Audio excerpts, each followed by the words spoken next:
충격적으로 안녕하세요. K알프라 임스포츠에 오신 것을 환영합니다.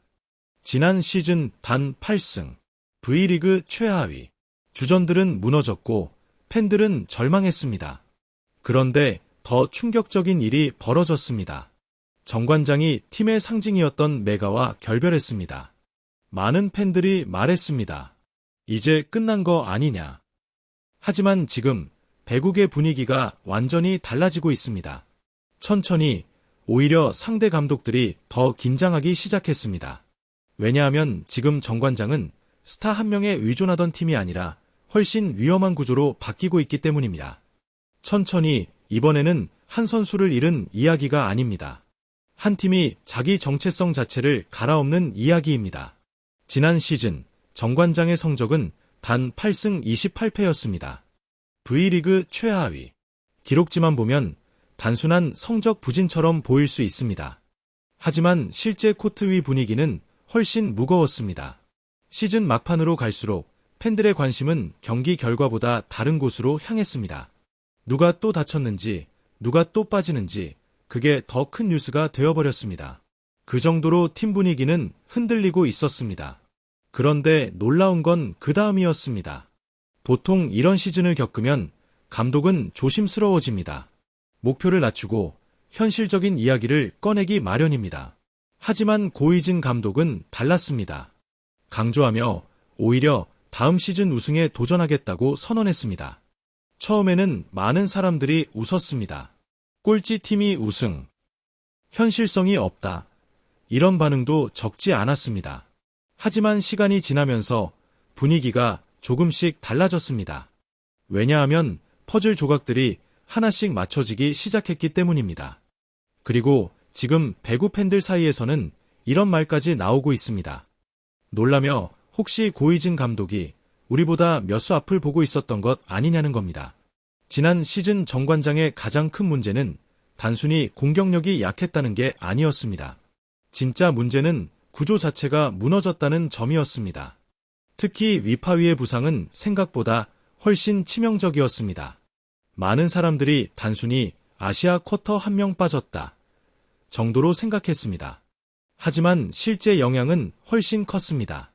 리시브 연결이 흔들리기 시작했고 수비 조직도 함께 무너졌습니다. 그리고 그 여파는 세터 운영까지 직격탄으로 이어졌습니다.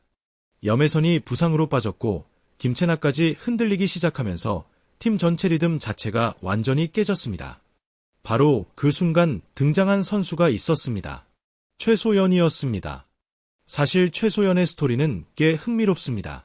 현대건설에서 프로 생활을 시작했지만 2시즌 동안 단 3경기 출전에 그쳤던 선수였습니다. 솔직히 말하면 당시 팬들의 시선은 최소연보다 김다인에게 훨씬 더 집중되어 있었습니다. 그래서 존재감이 크지 않았던 것도 사실입니다. 하지만 방출 이후 정관장에서 새로운 기회가 열렸습니다. 그리고 그 순간부터 상황이 완전히 달라졌습니다. 지난 시즌 최소연은 총 36경기, 119세트를 소화했습니다. 세트당 평균 9.46개의 세트를 기록했고 리그 세트 부문 4위까지 올라갔습니다. 이건 단순한 숫자가 아닙니다. 사실상 프로 첫 풀타임 시즌이었다는 점에서 더 의미가 컸습니다. 그런데 더 흥미로운 건 플레이 스타일입니다. 최소연은 단순히 안정적으로 토스를 올리는 스타일이 아닙니다. 속공 활용 비중이 상당히 높습니다. 중앙 공격을 과감하게 살리려는 시도가 자주 보였고 전체 템포를 빠르게 끌고 가려는 움직임도 많았습니다. 물론 경험 부족은 있었습니다. 위기 상황에서 흔들리는 장면도 있었고 경기 운영이 급해지는 순간도 있었습니다. 하지만 배짱은 분명했습니다. 고이진 감독이 시즌 내내 더 성장할 수 있는 선수다 라고 반복했던 이유도 바로 여기 있습니다. 지금 정관장은 새로운 세터를 찾고 있는 게 아닙니다. 강조하며 최소연이라는 자원을 본격적으로 키우는 단계에 들어간 것으로 보입니다. 그리고 여기서 더 무서운 카드가 등장합니다. 바로 박여름입니다. 지난 시즌 정관장은 왼쪽 공격에서 답답한 흐름이 자주 나왔습니다. 공격이 단조로워졌고 결정력이 떨어지는 순간도 많았습니다. 그런데 시즌 막판 박여름이 분위기를 완전히 바꾸기 시작했습니다. 특히 흥국생명전에서 보여준 20득점은 신인 선수라고 보기 어려운 경기였습니다. 공격 타이밍도 과감했고 중요한 순간에도 전혀 주저하지 않았습니다. 오히려 큰 경기일수록 더 자신감 있게 움직였습니다. 그리고 더 흥미로운 장면이 나왔습니다. 차상현 감독 체제 대표팀 명단이 발표됐을 때였습니다. 최소연은 제외됐지만 박여름은 포함됐습니다. 이건 꽤 의미 있는 신호였습니다. 왜냐하면 국제무대 경험은 젊은 선수 성장 속도를 완전히 바꿔놓는 경우가 많기 때문입니다. 국내 리그와 국제대회는 압박감 자체가 완전히 다릅니다. 관중 분위기, 경기 템포, 실수 하나에 대한 부담까지 모든 게 달라집니다. 만약 박여름이 국제무대 경험까지 흡수하고 돌아온다면 다음 시즌 정관장 공격은 생각보다 훨씬 더 위협적일 가능성이 있습니다. 그런데 여기서 팬들이 가장 충격받은 결정이 나옵니다. 바로 메가와의 결별입니다. 이건 팬 감정으로 보면 쉽게 받아들이기 어려웠습니다. 메가와티는 단순히 득점을 잘하는 선수가 아니었습니다. 정관장을 챔피언 결정전까지 끌어올린 상징 같은 존재였습니다. 결정적인 순간 터지는 강한 오픈 공격, 엄청난 득점력, 그리고 인도네시아 팬덤까지 끌어왔습니다. 실제로 메가 관련 경기 영상 조회수와 해외 반응은 완전히 다른 수준이었습니다. 그 정도로 존재감이 컸습니다. 그런데 고이진 감독은 여기서 방향 자체를 바꿔버렸습니다. 충격적으로 공격력을 포기한 게 아니었습니다. 공격 방식 자체를 바꾸려 했던 겁니다. 그리고 그 선택이 바로 중국 국가대표 출신 종이였습니다. 종이는 2023년 항저우 아시안게임 금메달 멤버였습니다. 그리고 중국 리그 최우수 아웃사이드 히터도 2차례 수상한 선수였습니다. 하지만 중요한 건 단순한 커리어가 아닙니다. 종이는 공격만 되는 선수가 아닙니다. 리시브와 수비까지 가능한 유형입니다. 그래서 지금 팬들 사이에서는 이런 이야기도 나오고 있습니다. 왜 메가를 포기했냐가 아니라 왜 종이를 선택했냐가 더 중요한 질문일 수 있다는 겁니다. 실제로 고이진 감독이 직접 중국까지 가서 경기력을 확인했다는 이야기가 나온 이유도 여기 있습니다. 정관장이 필요했던 건 단순한 해결사가 아니었기 때문입니다. 공격과 수비를 함께 연결할 수 있는 균형. 그걸 원했던 겁니다. 그리고 여기에 마지막 카드까지 붙습니다. 바로 비냐 부키리치입니다. 정관장이 외국인 드래프트 전체 1순위로 선택한 이유. 그건 결코 우연이 아니었습니다. 고이진 감독은 누구보다 부키리치를 잘 알고 있습니다. 이미 V리그 경험이 있는 선수고 한국 무대 적응 변수도 상대적으로 적습니다. 무엇보다 중요한 건 플레이 스타일입니다. 부키리치는 높은 타점만 가진 선수가 아닙니다. 생각보다 리시브 참여 비율도 높았고 연결 과정까지 적극적으로 관여하는 유형입니다. 즉, 공격만 하는 선수가 아니라는 겁니다. 그리고 바로 이 부분이 지금 정관장이 바꾸려는 방향과 정확히 맞아떨어집니다. 지금부터 진짜 질문이 시작됩니다. 천천히 메가를 잃은 정관장이 약해진 걸까요? 아니면 오히려 메가를 잃으면서 더 위험한 팀이 된 걸까요? 사실 가장 흥미로운 부분은 지금부터입니다. 많은 팬들은 메가가 떠난 장면만 보고 정관장이 공격력을 잃었다고 생각합니다. 하지만 냉정하게 데이터를 들여다보면 고이진 감독이 움직인 방향은 단순 화력 감소가 아닙니다. 오히려 공격 구조 자체를 다시 설계하려는 움직임에 가깝습니다. 지난 시즌 정관장의 가장 큰 문제는 득점이 안 나온다는 게 아니었습니다. 진짜 문제는 득점 구조가 특정 상황에 지나치게 의존했다는 점입니다. 어려운 볼이 올라오면 결국 누군가 억지로 해결해야 했고 그 부담은 계속 한쪽으로 몰렸습니다.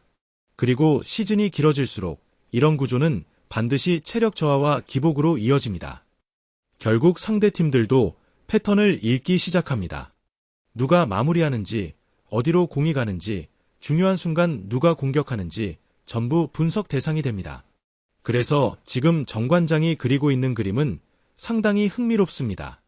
최소연이 중심에서 빠른 템포를 만들고 박여름이 에너지와 활동량을 담당합니다.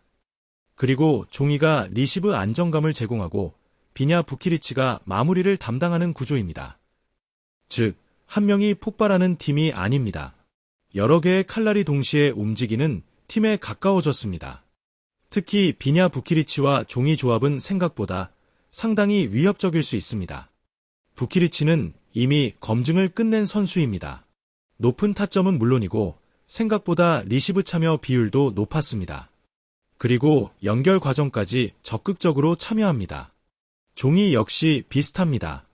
중국 국가대표 시절에도 공격과 수비를 동시에 가져가는 스타일이었습니다.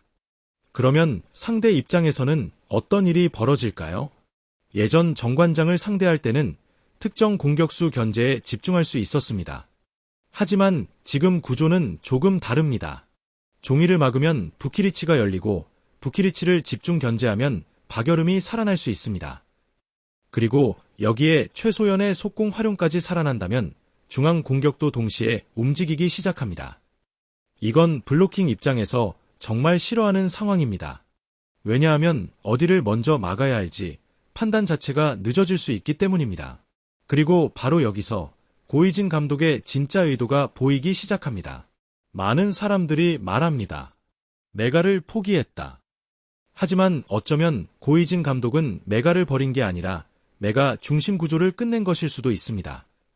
강조하며 스타 한 명이 팀을 끌고 가는 구조 대신 시스템 자체가 움직이는 팀을 만들고 있는 겁니다. 물론 냉정하게 봐야 할 변수도 있습니다. 가장 중요한 건 역시 최소연입니다. 지난 시즌 가능성을 보여준 건 사실입니다. 하지만 가능성과 증명은 다릅니다. 이제 상대팀들은 최소연 데이터를 모두 분석하고 들어옵니다. 블로킹 패턴, 토스 분배, 위기 상황 선택, 전부 연구 대상이 됩니다.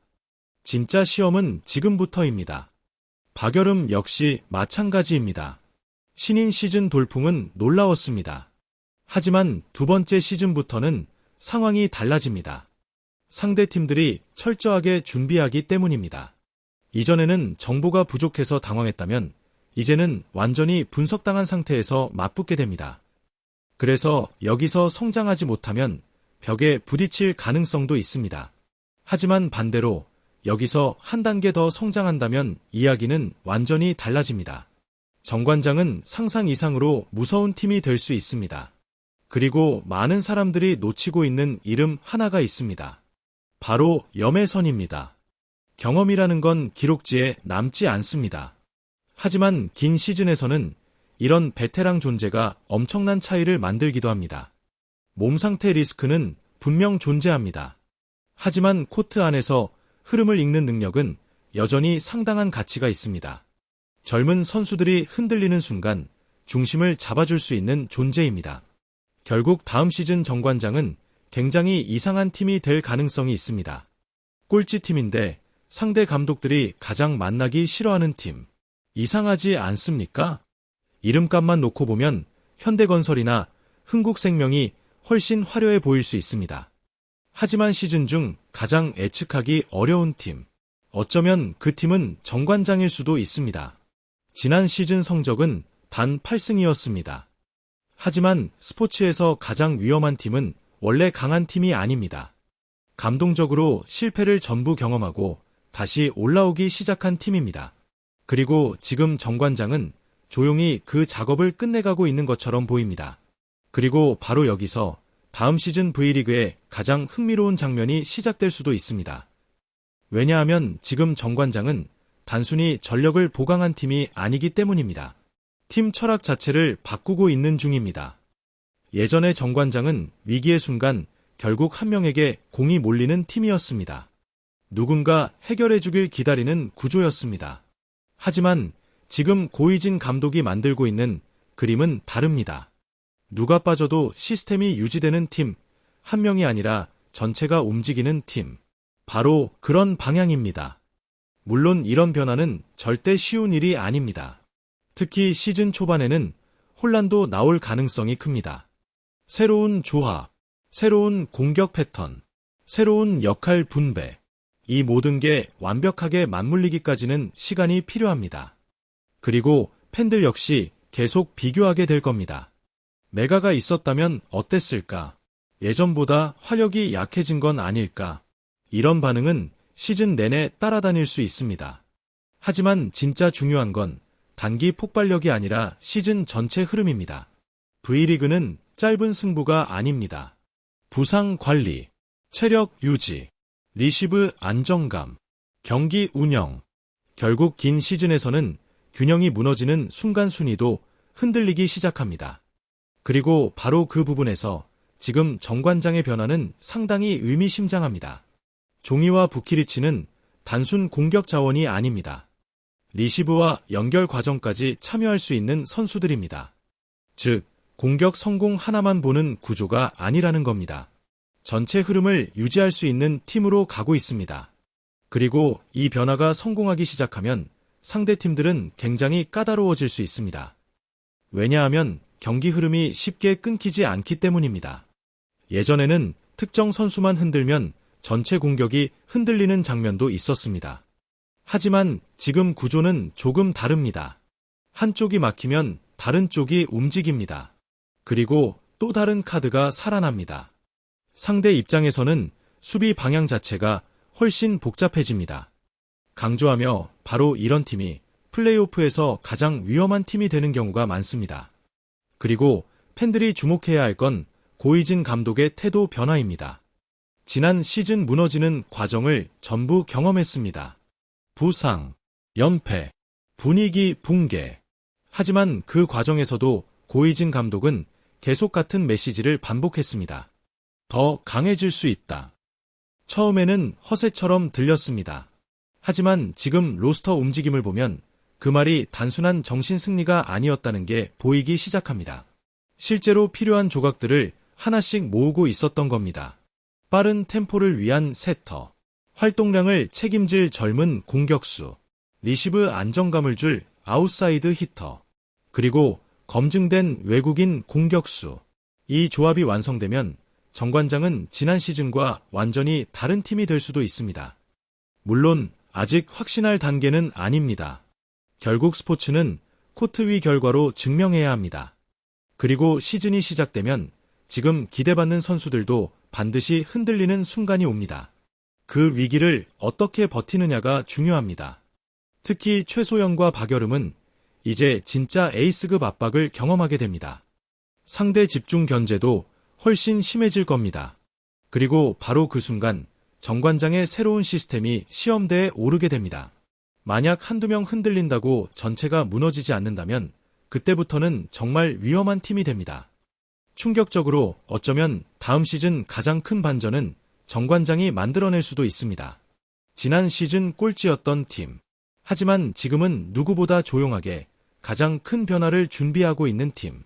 그리고 스포츠 역사에서 이런 팀들이 가장 무서운 결과를 만드는 경우가 많았습니다.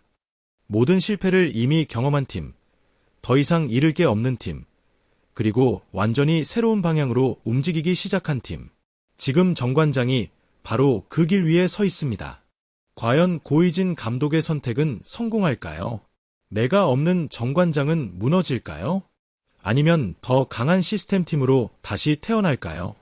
V리그 다음 시즌 가장 뜨거운 변수는 이미 움직이기 시작했습니다.